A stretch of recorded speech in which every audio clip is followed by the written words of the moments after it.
Olá, internautas. Eu estou aqui com o jornalista Enoque Cavalcante. Como vai, Enoque? Tudo bem? Tudo bem, João Negão? O Enoque É um Cavalcante prazer. é a última vítima da censura que os setores progressistas, que são contrários às agressões que vem sofrendo a nossa democracia, ele foi vítima de censura. Uma colega jornalista, a Roseli Arruda Ferri, entrou na justiça contra ele, contra uma postagem que ele fez, criticando a participação dela num ato em Cuiabá, em que se defendia a volta do AI-5. É sobre este e outros assuntos que a gente vai conversar agora com o Enoque. Enoque, conta aí como é que é essa história, rapaz. No momento em que o Brasil vive, aí você vê a reação do judiciário contra a agressão à democracia, agindo aí contra esses propagadores do ódio e defesa da quebra da ordem democrática. Nós temos uma jornalista que, em tese, teria que defender a liberdade democrática, defendendo a ditadura e movendo essa ação contra você, impondo uma censura à sua liberdade de opinião. Fala aí para a gente como é que foi esse episódio, Enoque. Bem, João, primeiro é assim, né? Um processo, uma censura é sempre uma dificuldade, né, que a gente tem que enfrentar. Essa é mais uma. Eu estou há 30 anos em Mato Grosso e eu já enfrentei outros momentos como esse. Na época do Riva, há exatamente 30 anos, lá quando a Constituição era instalada, implantada, votada, promulgada, havia aqui em Mato Grosso a campanha eleitoral para prefeito, Dante de Oliveira apoiando o Meirelles, né? Coronel Meirelles. E aí havia um juiz eleitoral que censurou o Dante. Eu escrevi um artigo no então Jornal do Dia, protestando que esse juiz não podia mais. No dia 5 de outubro de 88, eram umas 15 dias depois da promulgação da Constituição, ele não podia mais censurar. Aí o juiz entrou contra mim, me processou, esse processo se arrastou aí uns 2 anos, e foi a primeira experiência, quer dizer, há 30 anos atrás, a primeira experiência de enfrentar uma decisão judicial, porque havia um juiz federal aqui, era uma época que só tinha um juiz federal, nem lembro o nome dele, e resolveu que eu tinha que ser condenado porque criticaram outro juiz. Eu lembro que naquele período eu tive que fugir, me esconder, passei uns 20 Eu lembro desse dias episódio, aí, que eu participei, eu era da direção do Sindicato jornalistas, de o Jornalistas. Jó, então Nós presidia a fizemos doutora uma Regina vigília lá no Deliberati, sindicato. fazendo um movimento e tal, para que eu retornasse. E eu retornei e venci aquela. Depois veio a época do Riva, onde uma censura também foi imposta aos nossos artigos, meu e da Adriana Vandoni, é bom que se destaque isso, porque as pessoas, nós levantávamos as evidências da corrupção praticada pelo então presidente da Assembleia, todo poderoso da política de Mato Grosso, e houve um juiz que achou que nós estávamos errados. A história, o tempo passou, eu tenho lembrado isso para mostrar que, naquele momento, toda a nossa mídia ela estava a favor do Riva. Eu, isoladamente, com alguns outros companheiros, escrevia meus artigos, superei essa fase, e hoje o que se vê é que eu sou o Enoque livre, o Riva também está livre, aí ele também não perdeu todo o seu poder, né? Mas todo mundo identifica como aquilo que ele mesmo confessou, né? Um corrupto confesso. O pai da Janaína é um corrupto confesso. A história... Passou, quer dizer, então as disputas judiciais, elas fazem parte da democracia. Isso é até bonito, eu gosto disso, de você se envolver nessas pelejas, né? E é por isso que eu saí em defesa do STF nesses episódios, né? 19 de abril, em todo o Brasil, e lá na frente do quartel-general em Brasília, o Bolsonaro fez aquela manifestação que se desdobrou em vários estados. Desdobrou aqui, em Cuiabá, diante do quartel ali, né? Do 44 e tal. As A famosas Roseli, besteiras, né? a minha crítica não foi apenas a Roseli, foi a todos. A ela mais diretamente, porque é uma jornalista. Como é que uma jornalista pode ir para a rua, se vestir de verde e amarelo, segurar um cartaz, então aí as fotos para provar, né? Pela volta do AI-5. Eu quero o AI-5. E o que é o AI-5? O AI-5 foi o fechamento, foi a censura sobre a imprensa. Na época da ditadura militar, foi o fechamento dos tribunais. Foi uma série infindável de violência sobre a nossa sociedade. E eu escrevi um artigo. Aliás, escrevi pouco, né? Também outros sites fizeram uma abordagem, entrevistaram ela e tal. E ela recorreu, ela ficou chateada com isso. Ficou chateada, que é um direito dela, e recorreu ao Poder Judiciário, que é um direito dela. Mas veja só, um direito garantido contra a pregação golpista dela, porque ela quer o STF fechado, que é o Poder Judiciário fechado.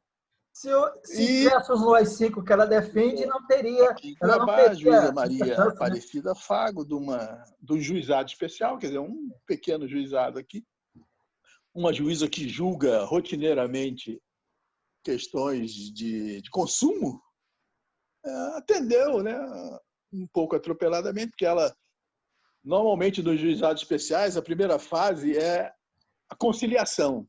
As partes em contenda são chamadas a conciliar, e aí, quem sabe, a contenda se resolva e o judiciário fique menos sobrecarregado e tal. A juíza não marcou essa audiência até hoje, mas entendeu de suspender, de censurar os meus 2 artigos,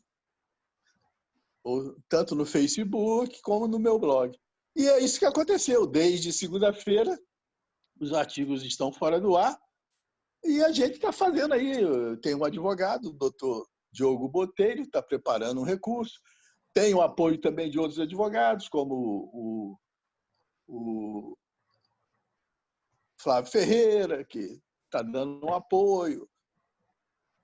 E a gente vai recorrer, vai fazer o jogo democrático. Vai, né, uma iniciativa dela, um processo dela e as contra-razões minhas. Esse é o jogo democrático que eu quero que continue, que seja assim sempre. Que não haja, como nós vimos lá em Brasília, esses atentados, até os caras jogando fogos, como se estivesse dando tiro de canhão, o cara falando em estuprar a filha de ministro, toda essa violência, né? Foi isso que aconteceu e, grosso modo, né? Quem acessar o meu blog, né, ao não ser o artigo que foi censurado, está lá um pouco dessa história. É isso, João. Então, é curioso, acho que você estava aí falando, eu rememorando algumas questões. Fala mais alto agora que eu estou te ouvindo. Estou com o áudio um pouco complicado aqui, mas melhorou agora? Está ouvindo bem? Baixou bastante a voz. Está ouvindo bem agora, não? Está ouvindo bem? Acho que nós estamos com um problema de áudio aí. Vê aí no seu celular. Aí. Deixa eu conferir o meu aqui. A voz está distante, João. Tá, eu tô bem próximo aqui. Está baixinha, eu não estou ouvindo. Está ouvindo, né? Vamos ver se eu consigo. Tá tudo tranquilo aqui, não tem nada de anormal, não. Será que o seu volume aí está baixo? Dá uma olhada aí. Vou ver aqui a minha mídia aqui, ver se ela. Vê se não está baixo aí. Tá, vamos tentar. Você tá ouvindo melhor agora? Estou na mídia aqui para ver se. Tá ouvindo melhor agora?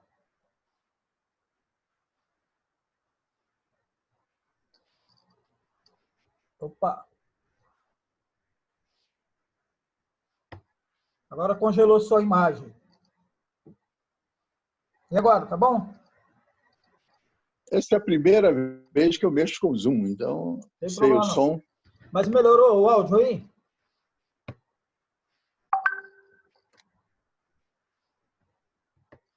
Melhorou o áudio?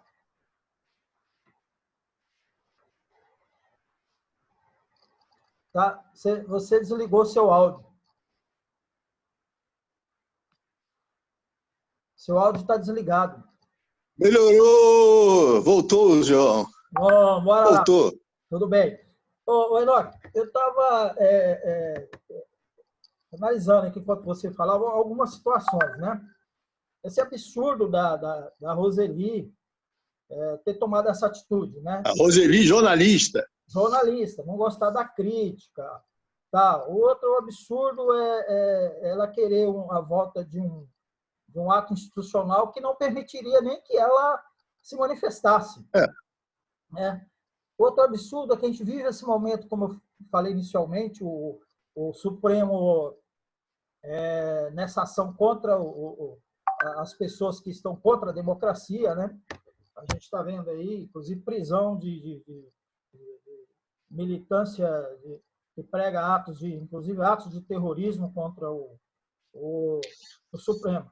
A outra coisa é que quando surgiu a postagem sua e a foto da Roselino lá com cartaz defendendo a AI-5, eu fui dar uma passeada no Facebook dela, porque ela é minha amiga num dos meus perfis do Facebook. E eu vi lá nas postagens que ela compartilhava e que ela curtia, muitas ações de ódio, né? Muitas ações de antidemocráticas, né? O que nos leva a entender que uma jornalista tomar uma atitude dessa, mas a gente tem que frisar algumas coisas. É preciso que as pessoas que vão nos assistir saber quem é a Roseli Arruda, né? Vamos fazer uma distinção entre a pessoa dela e o trabalho jornalístico dela, que é um trabalho mais de colunismo social.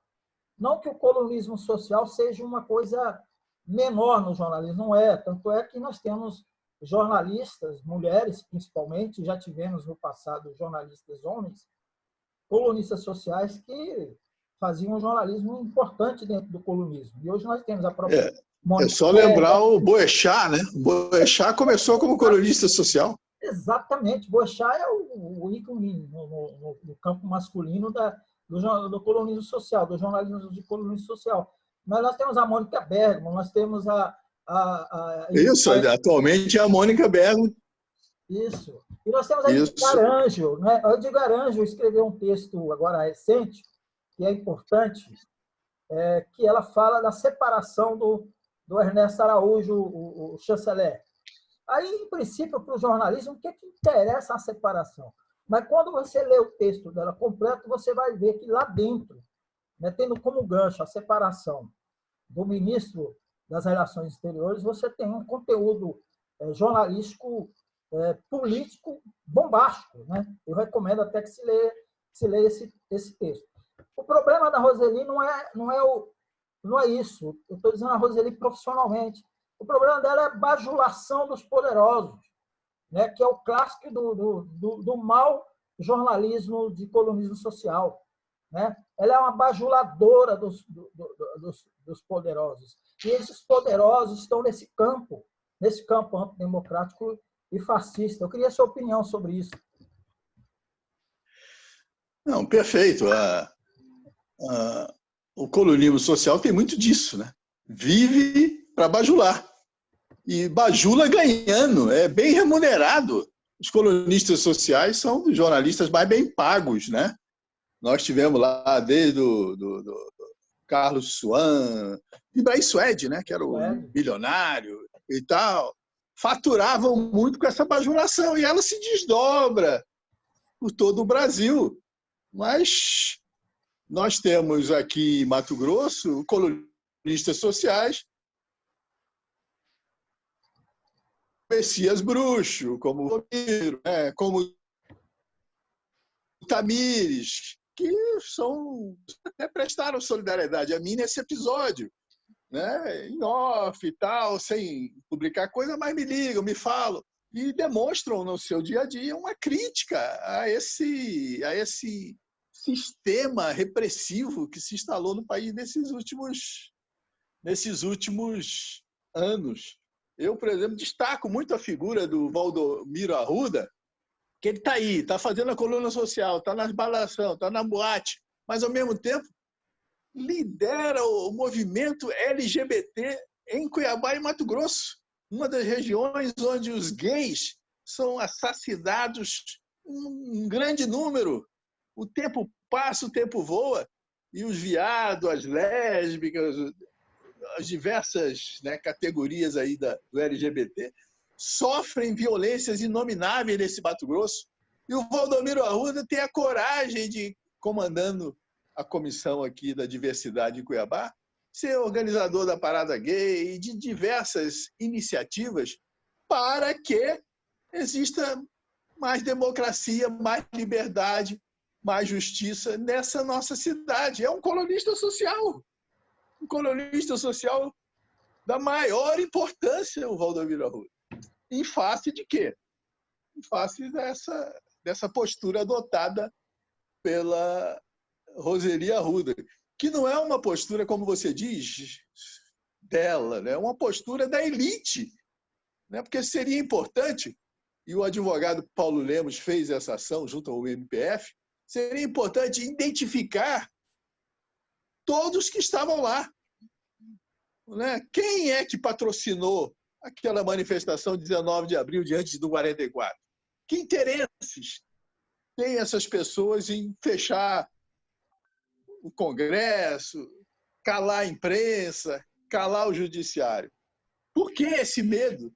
Por que essa subserviência a um ditador, a um líder que concentre todo o poder? Porque por trás disso tudo, eles estão querendo o quê? Um Brasil governado por um Bolsonaro que enfeche em suas mãos todos os poderes, que tem as milícias para calar os seus adversários. É um regime terrível. Já está sendo terrível conviver simplesmente com esse presidente truculento, né? Mesmo com as instituições funcionando, a truculência dele é uma coisa que choca o dado esse poder que essas manifestações defendem, né? Endeusando uma coisa da qual a gente conseguiu se livrar, né? É uma pena e que tantas pessoas não se entranhem, não se informem sobre o que foi a ditadura militar no Brasil. É muito livro, muitas histórias, e eles querem abortar a história, querem impedir os professores de falar da ditadura, querem impedir, né, os historiadores de contarem o que aconteceu nesse Brasil, e isso a gente não pode permitir. E eu acho que o Judiciário de Mato Grosso, que também tem muita... o Judiciário ele é composto por pessoas como eu, como você, como a Roseli, né? Pessoas que também têm ideias. Os juízes de Mato Grosso, através da AMAN, Associação Mato Grossense de Mato Grosso, quando se fazia as primeiras críticas contra a truculência judicial do Sérgio Moro, presididos lá, pela AMAN, eles foram para a porta do fórum, todo mundo de toga, estava lá a Selma Arruda, estava lá uma série de juízes, de magistrados, desembargadores, e estava lá o MP, estava lá o Paulo Prado, estava lá, né, uma porção de gente, dizendo que nós somos Sérgio Moro, gritando, quer dizer, não percebendo desde a semente da truculência presente naquele ato, naquele momento, com as atitudes do Sérgio Moro, que atropelava todas as instâncias, todos os regramentos judiciais, para propiciar o que ele conseguiu, né? Que era afastar da disputa eleitoral o presidente Lula e eleger esse Bolsonaro, que hoje o Sérgio Moro está brigando também para se livrar dele, né? Porque o Moro não conseguiu viabilizar tudo que ele pensava que ia viabilizar no governo. ele acabou se confrontando com o filho que ele gerou. Então, a nossa realidade ela é cheia de contradições. Né? Não é só o Moro que se afastou, a Joyce Halsemann, o nosso Ulisses aqui, o nosso Ulisses Moraes, o nosso deputadinho bolsonarista, e hoje, né, berra contra o Bolsonaro, o PSL inteiro, o Alexandre Frota, o Lobão, uma porção de figuras, né, que se jogaram no colo, porque por trás disso é aquele ódio da esquerda e do PT. Né? O pessoal... em tudo isso aí, o que tem ainda? E você sempre ouve, né? É esse medo de um comunismo que eles não entendem, que entendeu? Eles acham que vai acabar, vai ser uma sei lá, é o demônio. Eles ligam o comunismo a Satanás. Está aí os vídeos mostrando, né? A Damares falando. Então, é uma realidade que nos impõe muita angústia. Porque não é fácil a gente se desembaraçar disso. Não é fácil a gente impor a razão nesse momento. É verdade. Esse pessoal eles só vão e já estão sendo confrontados com a realidade, né? Há um problema sério aí que eu percebo, que é o problema da falta de superestrutura, inclusive de figuras que ocupam cargos, como você mencionou, juízes, embargadores, procuradores, promotores, o pessoal que a gente imagina que tem um nível de escolaridade e poderia ter um nível de cultura, de conhecimento histórico, né? Ter essa superestrutura, essa capacidade de analisar o que realmente acontece, e você vê que é um bando de desinformados, alienados, né? Que acaba entrando aí nesse curral e vai saindo, pulando a cerca à medida que vai acordando, né? Vai acordando para as burradas que eles sempre fizeram. Mas Enoque, eu queria que você já começou a pincelar um pouco aí, mas eu queria que você analisasse o plano nacional. Nós tivemos na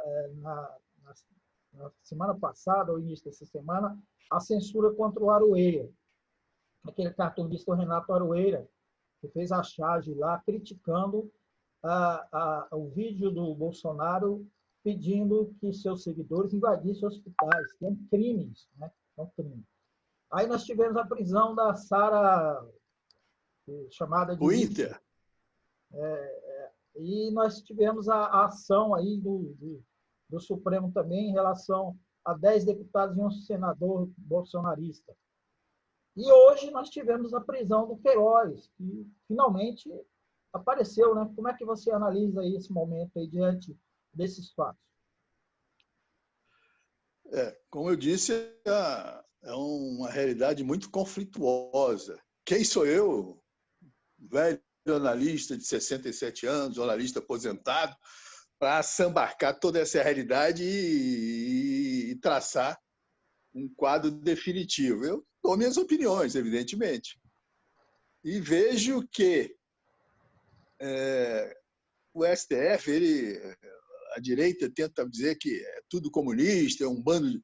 Mas o STF também é um palco de muitas contradições. A gente sabe. Gilmar Mendes, meu Deus do céu, quanto já nos manifestamos contra o Gilmar Mendes, aquele magistrado que domina o judiciário em Mato Grosso, em todo o Brasil, que criou uma fortuna monstruosa, que vive mais em Portugal do que no Brasil, que montou aí um curso paralelo, IDPD, lá, né, e que é muito questionado. Então, nós, e que é suspeito de facilitar a vida de muitos políticos e miliardários e corruptos nesse país, há muita contradição dentro do STF.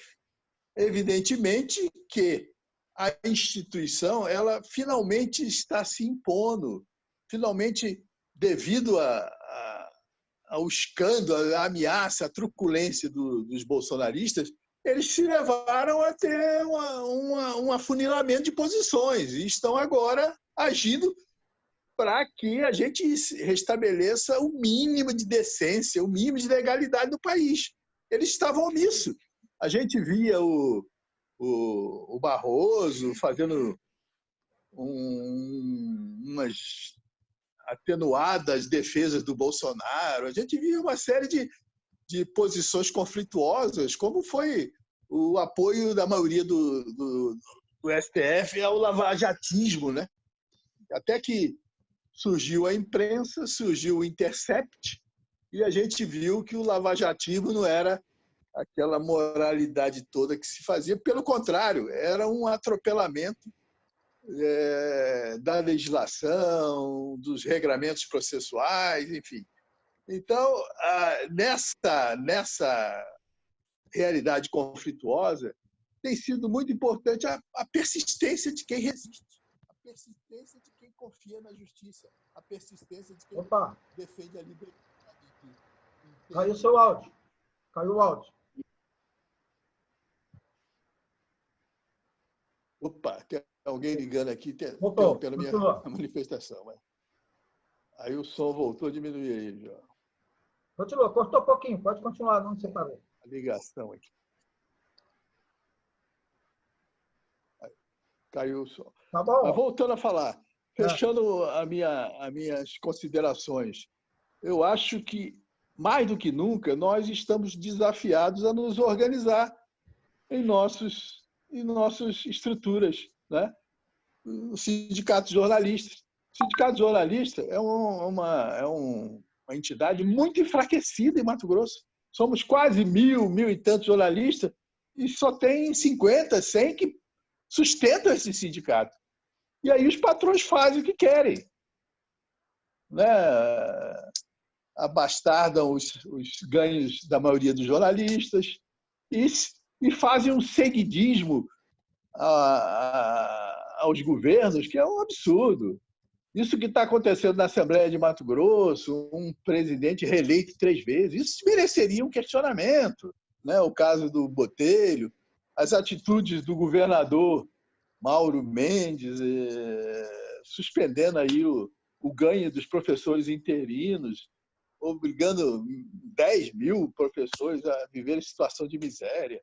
Essa briga entre Emanuel e Mauro, uma briga eleitoral no meio da pandemia, e a gente está vendo os números trágicos que Mato Grosso começa a apresentar. Tudo isso se enfrenta com organização, com paciência, é fortalecendo entidades como o Sindijó, é fortalecendo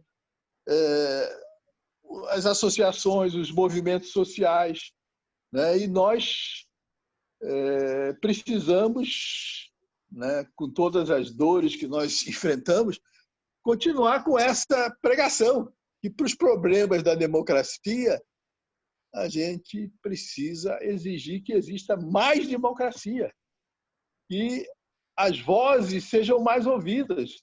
As decisões não podem ficar na mão de poucos. A gente tem que aproveitar essa crise para sair dela com um país mais democratizado, com um país que ouça mais as vozes dissonantes, com um país que permita que os debates aconteçam. Eu gostaria que, ao meu artigo, a Roseli respondesse com o outro, que tentasse me convencer que o STF tem que ser fechado, que explicitasse melhor os seus argumentos. Mas ela não, ela quer me calar. Eu gosto do debate. O Popó Pinheiro, o irmão do Emanuel, ele tem muitas coisas criticáveis, mas ele fez aqui produziu um programa ainda na antiga TV Cidade Verde, quando ainda era Band, chamada Confronto de Ideias. Foi a melhor coisa que já aconteceu no jornalismo de Mato Grosso. Durou pouco, onde você tinha a oportunidade de, por exemplo, botar eu e a Roseli para debater o fechamento do STF.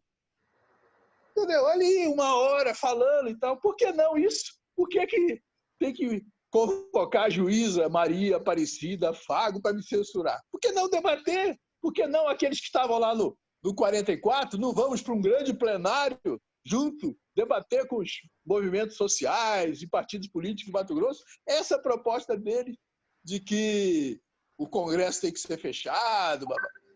Não, a gente às vezes não tem paciência, né? É aquela pressa pequeno-burguesa de tudo estar resolvido, né, em 5 minutos. O processo democrático é um processo que exige a nossa paciência. E eu espero que a Roseli, antes até da juíza marcar a nossa audiência de conciliação, que ela retire esse processo e vamos para o debate. Vamos para o debate. E se ela persistir nisso, nós continuaremos também nos nossos fóruns criticando. Vamos recorrer, espero que o tribunal, se a juíza, se a Roseli não tirar o processo, que o tribunal suspenda essa decisão escatológica, né? Porque, veja, o presidente do Tribunal de Justiça atual, o desembargador Carlos Alberto Rocha, preside atualmente o Colégio de Presidentes de Tribunais. E ele está batalhando muito, se manifestando muito em defesa aí do STJ. Eu tenho gostado da atitude do presidente. Por isso que eu estou falando, não é uma cabeça de juiz, né, outra. Existe uma diversidade, os confrontos lá dentro também. A gente sabe, Mato Grosso já foi sacudido aqui por aposentadoria compulsória de 11 magistrados corruptos. Está aí agora, pouco afastado, o Evandro Stable, acusado de vender sentença do TRE. E assim vai, né? Tem sempre polêmicas. E a gente gostaria até que o judiciário, que tem lá uma corregedoria, que as discussões em todas as atitudes dos magistrados também fossem mais abertas.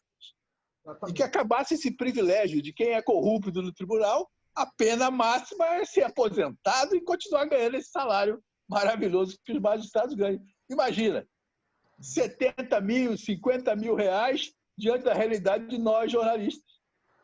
Né? Quanto ganha o jornalista? Não ganha 3 mil reais como piso na maioria.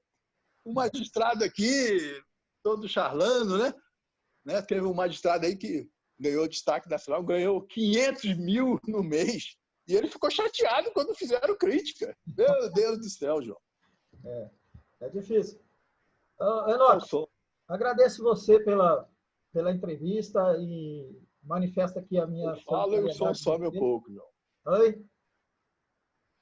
Como é que está o áudio aí? Está ouvindo? Está ouvindo aí? Caiu de novo o seu áudio, Enoque. Estou ouvindo agora, João. Está ouvindo agora? Tá? Está ouvindo agora? Está ouvindo? Caiu aqui. Então bom, eu vou encerrar aqui. Vou encerrar. Estreia no... Tá vendo? Zoom, vamos ver. Tá, eu agradeço aí você. Eu agradeço você, Enoque. Manifesto aqui minha solidariedade a você e convidá-lo para a gente sempre bater um papo aí para falar sobre este e outros assuntos. Beleza? Eu vou encerrar a transmissão. O Enoque está aqui mexendo para ver se... Peraí, vamos ver se ele volta. Volta o volume, João. Peraí, está tentando voltar aqui.